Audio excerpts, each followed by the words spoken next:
Hey everybody, this is Joe. Thank you for watching my Giga-Texas construction update video. Well, hey everybody, we're back out on another Friday here at Giga-Texas. It is the 21st of June, 2024, which also means that it is the summer solstice. So this is the longest day of the year, and now the days are going to start getting shorter as we continue into 2024.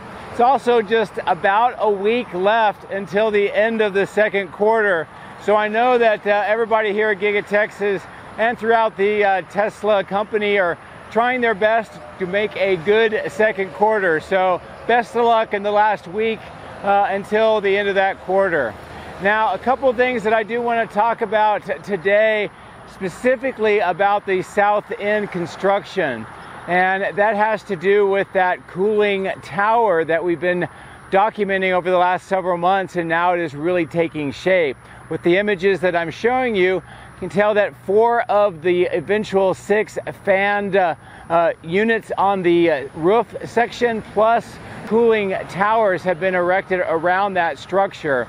In addition, on the ground, we can see that that very large pipe, or at least one of those large pipes that are going to be directing the cooling water from the cooling tower into the south extension and the supercomputer cluster, are being installed.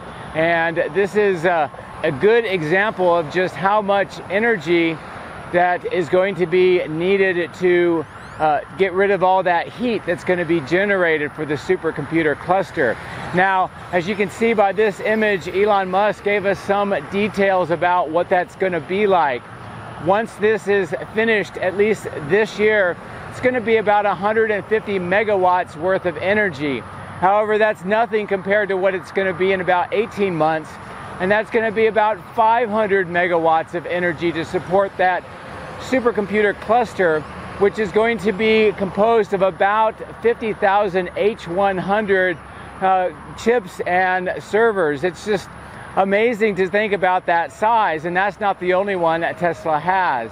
Now, the purpose of this supercomputer cluster and all of the cooling that we're installing on the south end is because Tesla is going to be bifurcating the hardware 3, hardware 4 for full self-driving once this cluster comes online. And this is going to be responsible for collecting the data and running the training sets for hardware 4, and ensuring that hardware 4 is able to reach its maximum capabilities, which is significantly more than hardware 3. So it's really cool to see that that is happening here on the south end of Giga-Texas. And with the images I'm showing you during the construction, you get a pretty good idea of how that is all coming together. Now, the final thing that I just want to let you know about is yesterday I did go down to Astroport Space in San Antonio. This is a company that is trying to solve one of the biggest issues with going back to the moon, and that is landing on the lunar regolith without throwing up so much of it that you damage the ship, any infrastructure there, or worse. And I got a chance to meet with some incredible people trying to make this mission happen. And this is just a few of them. And I'm really looking forward to giving you the video in a few days to get an idea of what all is going on at their lab and some of the plans that they have. So without further ado, let's get into the drone. There's a lot to see, some new information about the Proof Rock 3 that I want to show you as well. So make sure you watch the entire video. A lot to talk about today. As always, thank you very much for your support. I do appreciate it. Have a great weekend. If you would like to support my efforts, please consider using these links, which will be in the video description. Don't forget to hit the like and subscribe buttons on my YouTube video, as this helps as well. Thank you. My drones are ready and raring to go. Let's go flying over Giga-Texas.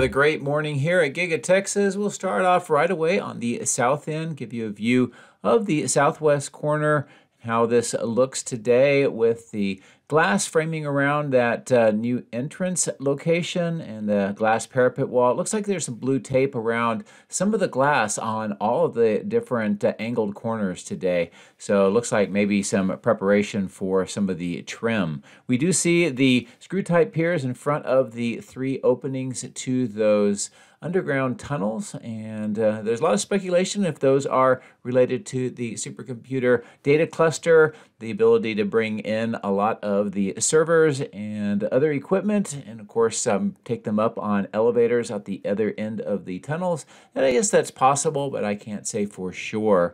I do know that with all the recent rains that we've had due to that tropical storm that came through, you can tell with all the water that is standing here that the ground is quite muddy, so it's slowed down to some extent some of the work that they're doing on the south end.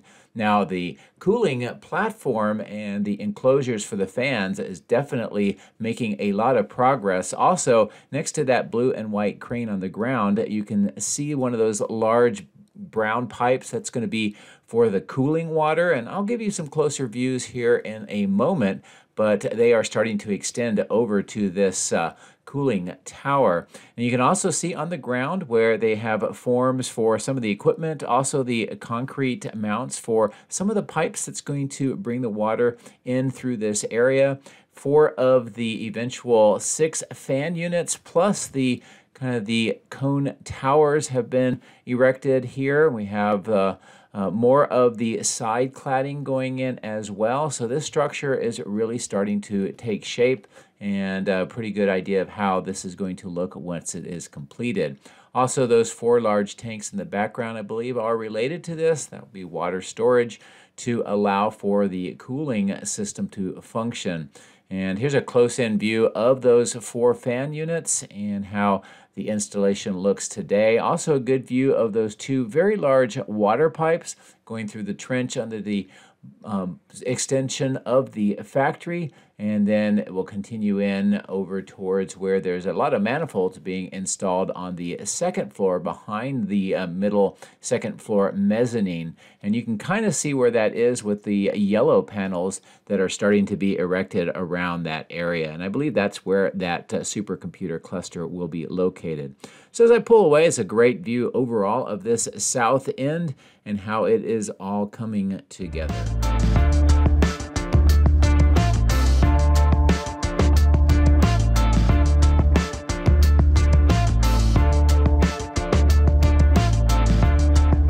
As I turn away, this is a great view of the lined pond. In my previous video, I mentioned that there were 3 additional ponds that had been lined. I was in error. I had some viewers remind me that the cyber pond also was lined. So this is the 5th lined pond, although one of them is no longer in existence, and that's where the electrical switch yard is. It does look like there's more earthwork that is being done around the top of this pond and near the natural pond, or at least the remaining pond that you see with the trees around it. And they are continuing to use this temporary road surface for the River Road extension along this side of the factory to bring in equipment and other parts. Also, as we get closer to the multi-level parking garage, we can see that more of the landscaping has been done around the base of the structure in between the new road and that structure ground floor. We also see what looks to be some sidewalks that have been placed on at least the south end. And as I come around the northwest corner, I'll give you a view from this angle of how this structure is looking. We do see some vehicles on the ground floor and entering into the facility, so I suspect at least it's partially being used right now.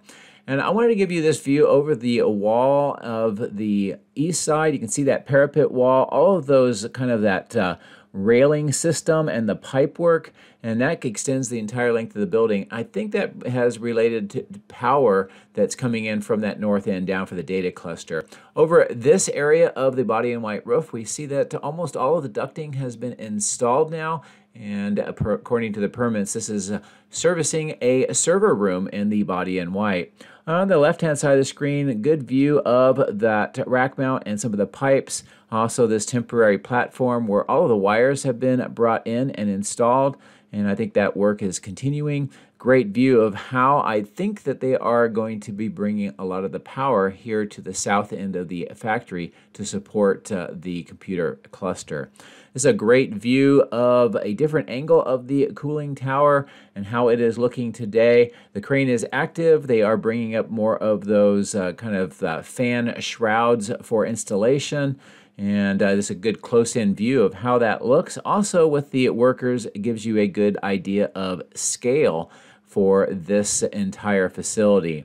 Another great view on the ground level of those forms and the mounts for the pipes. Also the excavations in the middle section where those large cooling pipes will extend from this location under the ground into the extension facility. And as I continue to maneuver the drone around, you will see at the bottom of the screen as I pull away those pipes again.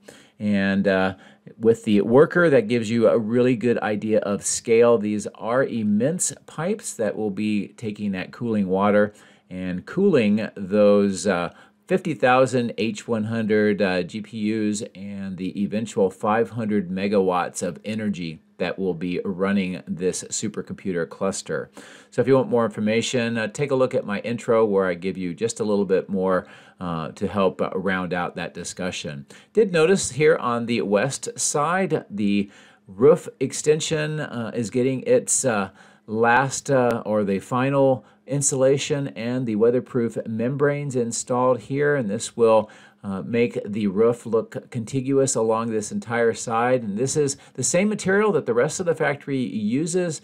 The only exception is on the right-hand side where the gray material is, and again, that's over that supercomputer cluster, and it may be because of fire regulations. As I bring the drone down here on the west side, now that the tunnel has been extended through here by the boring company, it looks like additional excavation work, some of the steel corrugated pipe, and probably just finishing up the water management system here now that they don't have to worry about the tunnel drilling through this area. As I zoom in, a good view of that second floor, all the manifolds on the left-hand side of the screen, kind of washed out by the sun, but you can get a good sense of how that is working, and that raised second floor mezzanine where I believe the data cluster will be. Also a good view of the work here with the trenching and inside the boring company tunnel. There's some walls that are starting to be erected around this area, and it does look like they are doing some of the work necessary to make that concrete structure to make the exit or the entrance into that tunnel completed. Also a good view here of all of the materials that have been delivered and are being installed on the ground floor, and of course the second floor with all that mezzanine and the pipes. Good look here with some more of the HVAC ducting on the ground and more walls that are being installed in this part of the factory. And there's that one wall panel where that forklift is driving through, and that's so that they can access into the rest of the factory. And a good look here at the Cybertruck exit point for the factory right now until that boring tunnel is completed. So I'm going to bring the drone up to a higher altitude, and I want to give you a good overall view of the south end. So let's tour around and just get a good sense of how this structure is now looking as it's nearing completion.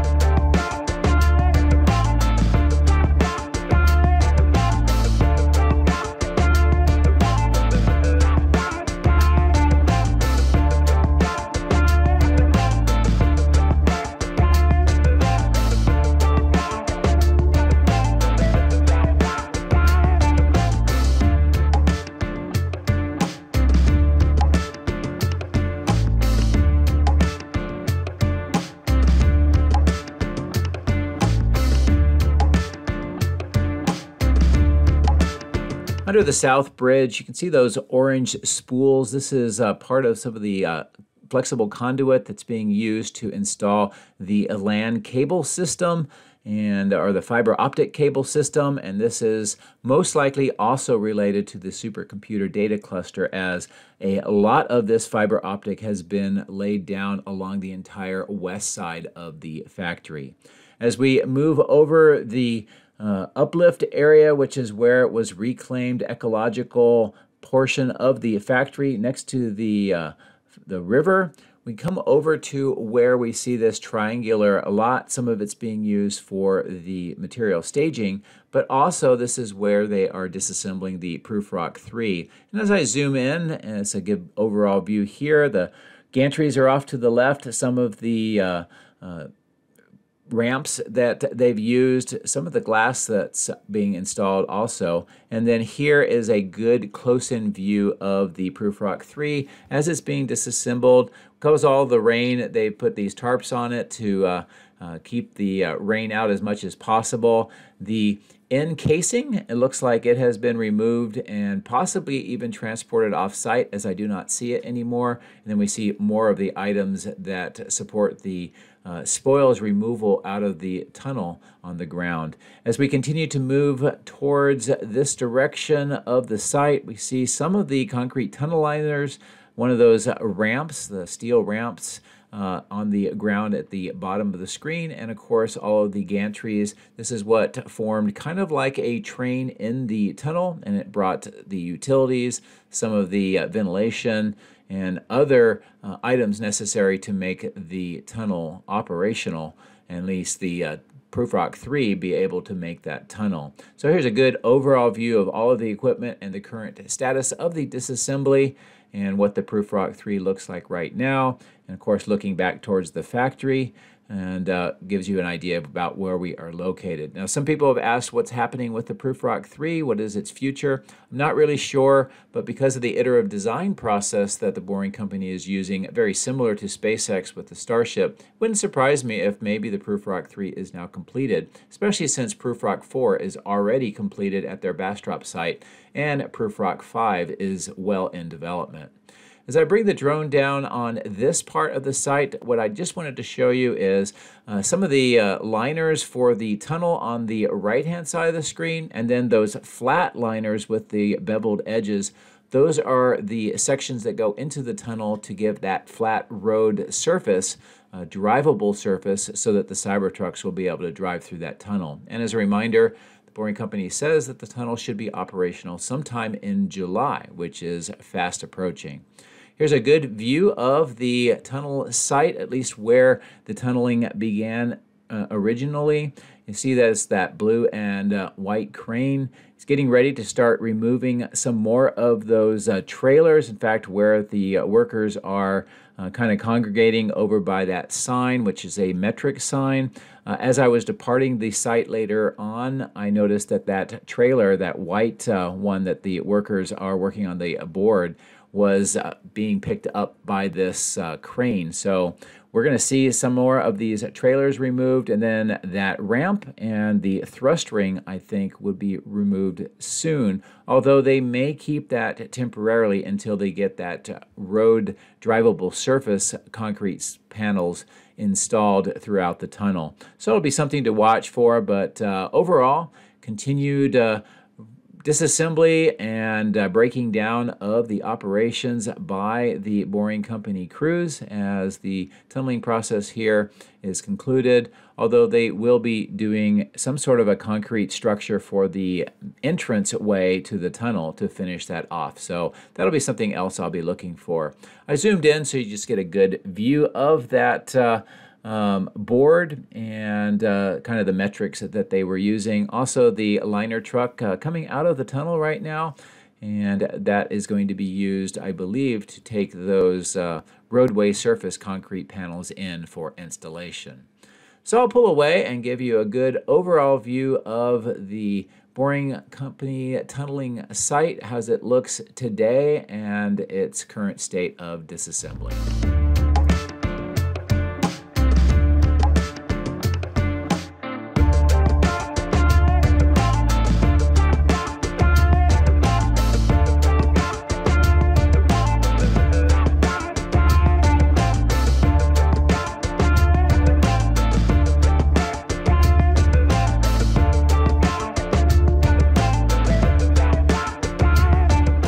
dirt section, which will eventually be paved right now, looks like they're using it for some more storage of these containers, especially those white and blue ones, which are for kind of contaminated water storage. So that will probably be a storage center for a while until we see that paving. The newly paved surface is being used. This is a good view looking towards the west across the outbound lot of how many vehicles are here, and then I'll bring the drone down so you get a good view of the tents where they're doing some of the final checks, the clean-off station on the left, the supercharger station and how it is looking. And you just saw that Model Y, the red one, pulling out of that door on the left-hand side of the center of the screen. What we're seeing now is Model Y is processing through the end-of-line facility in addition to the Cybertrucks, and that's a fairly recent change, at least what I've noticed with the operation here. So that may indicate that they've got the internal processes reworked, so hopefully we'll start seeing more Model Y production in addition to the Cybertrucks. And as they mentioned at the shareholders meeting, Cybertruck production rate is about 1,300 per week, roughly, and the goal is to get that up to 2,500 per week or 10,000 per month by the end of the year. And just by the looks of it, they do continue to produce the Cybertrucks at a high number, and I'm looking forward to the Model Ys joining them and returning back to their previous high marks soon. So anyway, we'll fly up over the end-of-line facility, look back at the main factory, this west side, and we'll get ready to cross over the highway, and we'll resume over on this side, taking a look at those Model Ys exiting the factory at the factory end-of-line exit point. A lot of Model Ys, as you can tell. There's activity on the inside as well. And for this early part of the morning to see this many Model Ys, I think is a very good sign. So perhaps we put this together with what we saw on the west end of line facility with Model Y production vehicles going through for final checks and configuration. I think that's boding well for the Model Y production ramp coming back up. I just wanted to stop here, take a look at any of the changes on this dirt section. There really isn't any, and there's not really much change with the scaffolding for that opening with that green wall panel. As we fly over this section of the 4680 cell production area where we've seen a lot of the steel cans being prepared for recycling, we did get a confirmation from Jordan at the limiting factor that one of the things that I reported back in January about the composition of the 4680s moving from 811 nickel manganese cobalt to a better mix of 955, and it looks like Monroe and Associates are confirming that now with a teardown of the 4680. So great to be able to see that. We also can tell that they are getting ready to board up this section of the 4680 on the north section. This is where they've been doing a lot of internal construction and preparing to extend the production lines from the current 4 to 8 by the end of the year. And I think this also bodes well. In the shareholders meeting, Tesla did mention that because of some of the world changes in lithium and battery availability, it's compounded a little to their 4680 production plans, but they expect to hit price parity once again towards the end of the year, and I think that section will play a big role. As I pull away, I just wanted to show you where the trenching has been at least completed to this point for the electrical conduit coming in from the electrical switchyard to the north and going underneath this roadway over towards the north part of the casting machine structure.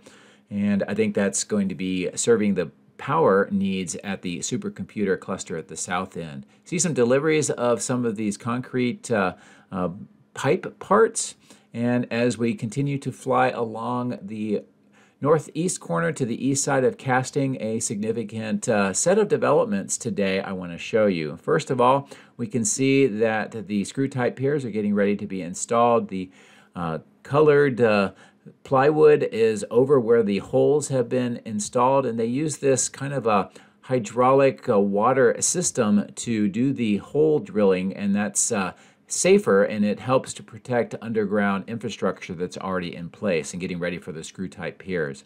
We also see some of the steel superstructure for the baghouse plant being erected today, and also more form work on that south end. It looks like they're preparing for some tanks and some other equipment that will go along in this area. Now, I've had some viewers ask, what is the baghouse plant and what is its purpose? I would refer you back to my 29 April video. In the intro, I go through the permits and I give you a good description of what the baghouse plant is for, but it's essentially a filtration plant. Good bird's eye view down at the steel superstructure plus the formwork. And again, I think that's going to be equipment and tanks that are installed on that part of the foundation.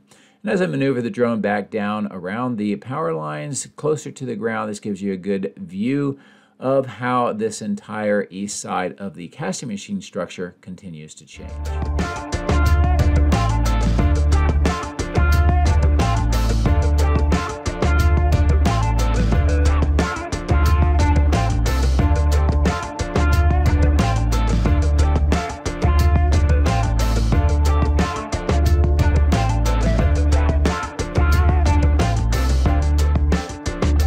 The inventory of Cybertrucks does not seem to change very often here in this old testing and calibration lot. Not to say that it isn't changing, it just looks like the total number of vehicles is not changing much. So there could be a swap out going on for all that I can tell from the drone flights.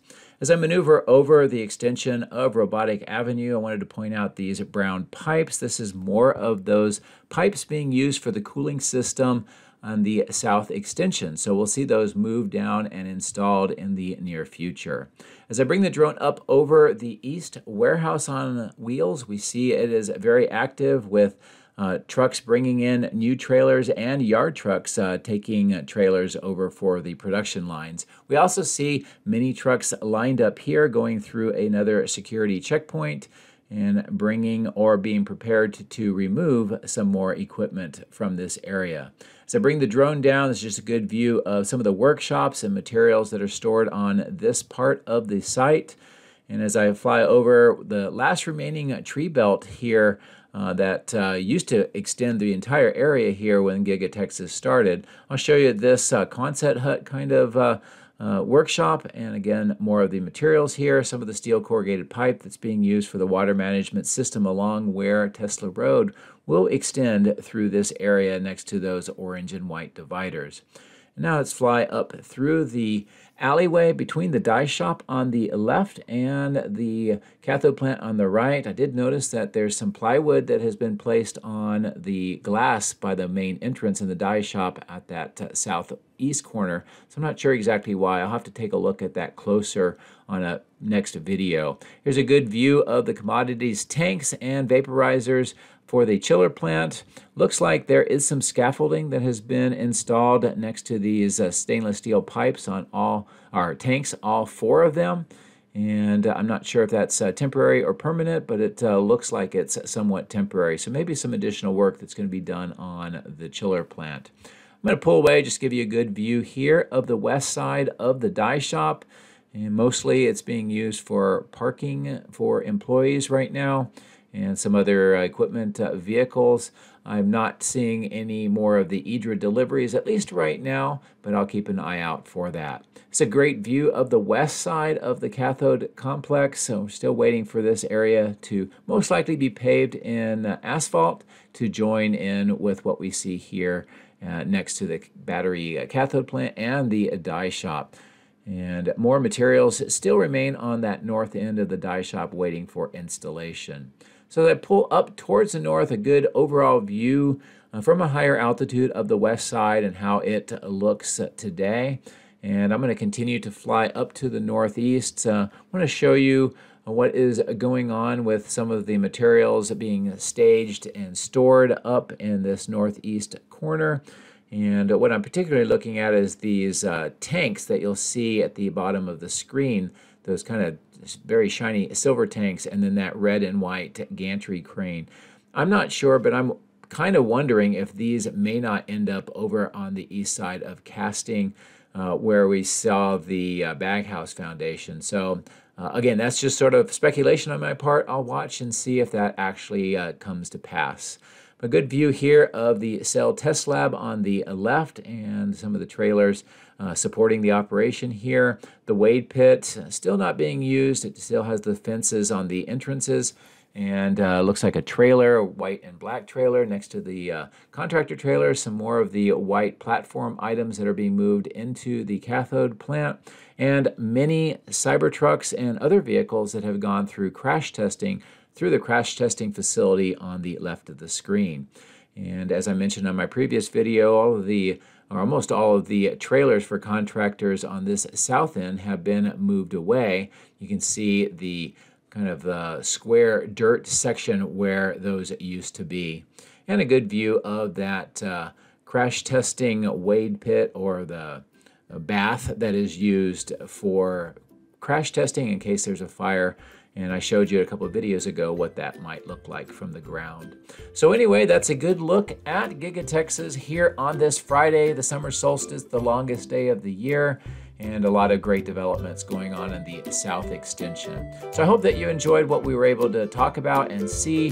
And as always, thank you very much for your support. Have a great weekend.